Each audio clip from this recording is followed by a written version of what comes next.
Okey, 3 masalah yang kami dapati dalam video tersebut. Yang pertama, tidak faham tentang pengurusan Islam serta tidak dapat membezakan tentang pengurusan Islam dan pengurusan Barat.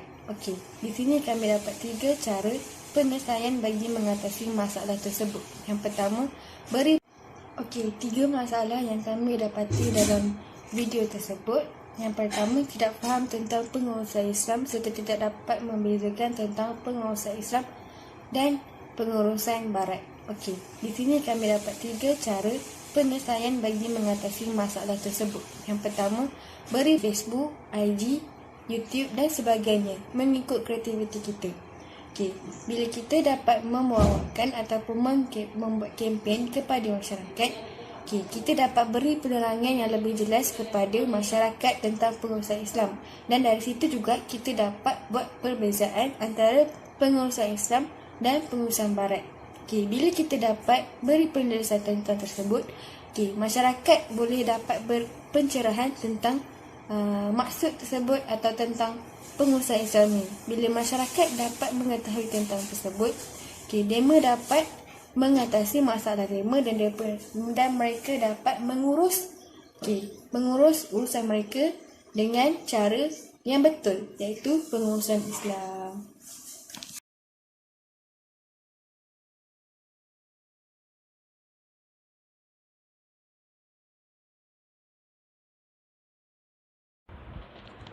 Bismillahirrahmanirrahim. Saya akan memberikan solusi yang kedua bagi permasalahan yang pertama, iaitu KPM ataupun Kementerian Pengajian Tinggi haruslah memasukkan pembelajaran tentang pengurusan Islam di setiap pembelajaran di IPT. Maksudnya di sini, walaupun mahasiswa atau mahasiswi tersebut bukanlah dari kos pengajian Islam, mereka akan tetap mendapat belajar tentang pengurusan Islam ini. Tanpa kita sedari juga, perkara ini akan dapat menambahkan pengetahuan masyarakat sekeliling tentang pengurusan Islam ini, kemudian akan dimainkan dalam setiap kehidupan seharian kita.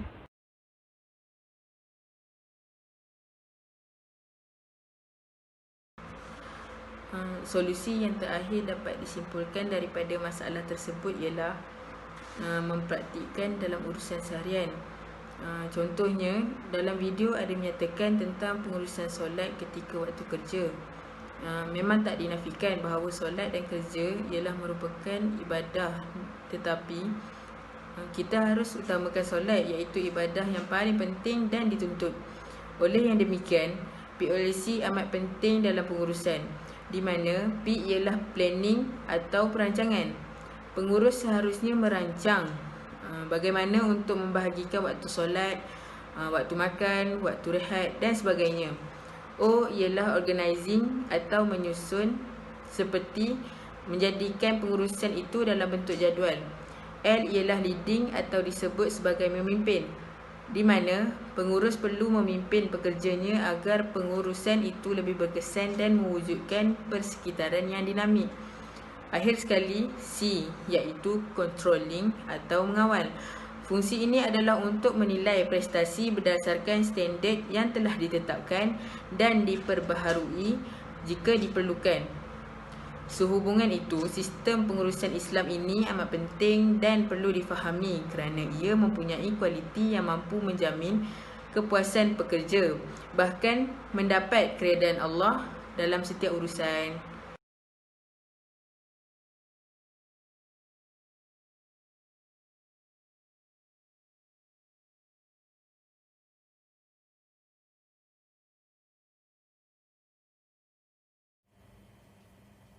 Untuk menyelesaikan masalah pengurusan masa, seorang ketua mesti dapat membezakan antara perkara yang perlu dilakukan dengan segera dan perkara kerana dua perkara tersebut adalah berbeza.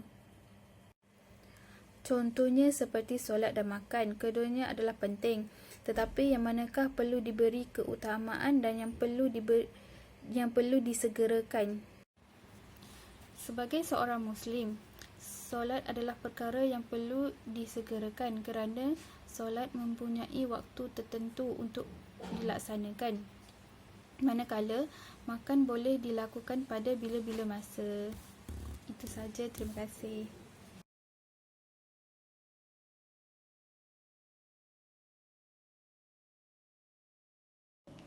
Penyelesaian kedua bagi permasalahan pengurusan masa ialah para pekerja perlu mengikut jadual yang telah ditetapkan oleh majikan mereka. Contohnya, apabila majikan mereka telah menetapkan hadir ke tempat kerja pada pukul 8 pagi, maka para pekerja perlu datang 5 minit sebelum pukul 8 agar mereka tidak tergesa-gesa dalam memulakan pekerjaan tersebut.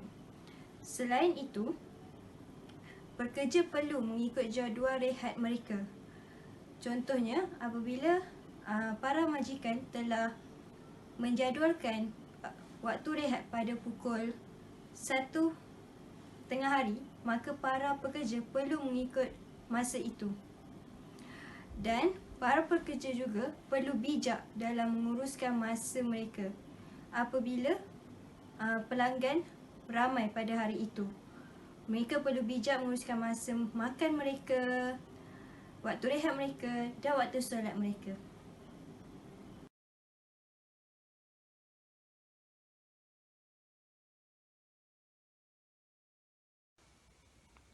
Selain itu, cara penyelesaian untuk menyelesaikan masalah pengurusan masa ialah menetapkan had masa untuk melakukan sesuatu perkara.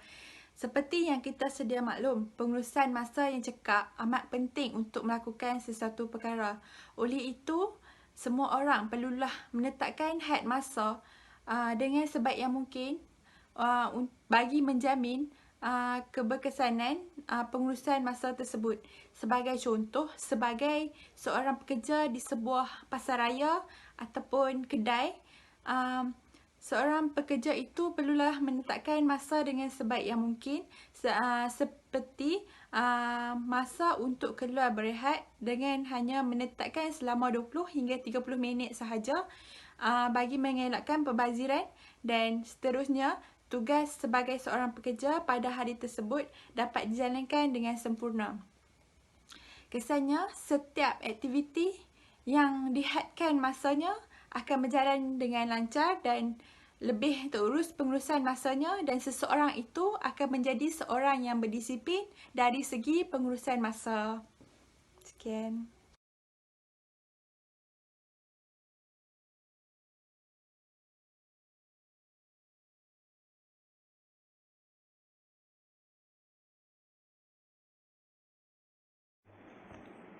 Assalamualaikum warahmatullahi wabarakatuh. Nama saya Nik Syamil Akmal bin Muhammad Fuad daripada Kos Sarjana Muda Pentadbiran Muamalat. Berdasarkan hasil berbual dengan leader kedai tersebut, saya mendapati bahawa beliau mempunyai masalah untuk menguruskan pelanggan sekiranya terdapat pekerja yang keluar untuk berehat ataupun menunaikan solat. Dengan ini, saya ingin mencadangkan supaya leader tersebut membuat permohonan kepada tuan kedai untuk menambah bilangan tenaga kerja di kedai tersebut. Dengan mempunyai tenaga kerja yang mencukupi, mereka tidak akan mempunyai masalah untuk menguruskan pelanggan sekiranya terdapat pekerja yang keluar untuk berehat ataupun menunaikan solat. Dengan ini, mereka tidak akan mempunyai sebarang masalah untuk menguruskan pelanggan tersebut.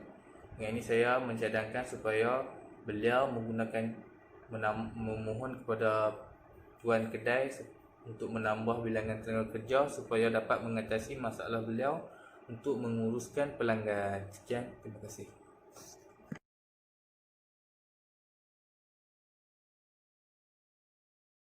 Assalamualaikum, saya Aziz. Hari ini saya akan berkongsi mengenai bagaimana mahu mengatasi masalah customer. Poin pertama saya ialah kita perlu bertenang dan bersabar apabila berjumpa dengan customer yang suka marah-marah ataupun barat. Sabar itu separuh daripada iman. So, kalau ada customer datang dan marah kita cuba bersabar dan kita jawab dengan baik. Poin kedua pula ialah kita perlu dengar dan teliti aduan daripada pelanggan. Contoh, dia cakap, produk kita ni tak ada kualiti lah, produk kita ni tak sedap lah. Jadi dengan aduan itu kita perlu tingkatkan kualiti produk kita supaya tak ada lagi aduan-aduan yang macam tu. Okey, poin seterusnya ialah kita perlu memohon maaf kepada pelanggan. Kita pun tahu manusia ni tak ada perfect, semua orang salah.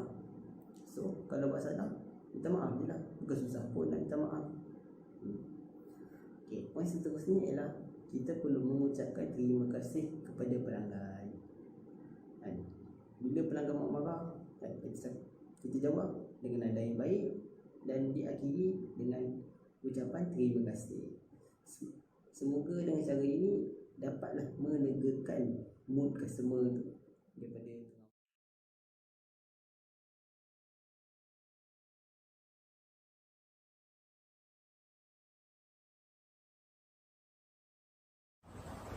Assalamualaikum dan salam sejahtera kepada semua. Di dalam video ini saya akan mengulaskan tentang masalah yang terdapat dalam temu bual tersebut. Masalah yang didapati ialah masalah dalam pengurusan pelanggan. Setiap peniaga perlu memastikan bahawa pelanggan berpuas hati dengan pembelian yang dilakukan. Oleh itu, saya mencadangkan kepada pekerja di gerai tersebut untuk mengambil pesanan setiap pelanggan dengan teliti. Hal ini boleh dilakukan dengan menerangkan menu-menu yang terdapat di gerai tersebut terlebih dahulu. Selepas itu, pekerja tersebut perlu menyiapkan pesanan tersebut dengan betul berdasarkan resit yang disediakan. Dengan ini, masalah pengurusan pelanggan dapat diselesaikan dengan mudah. Sekian, terima kasih.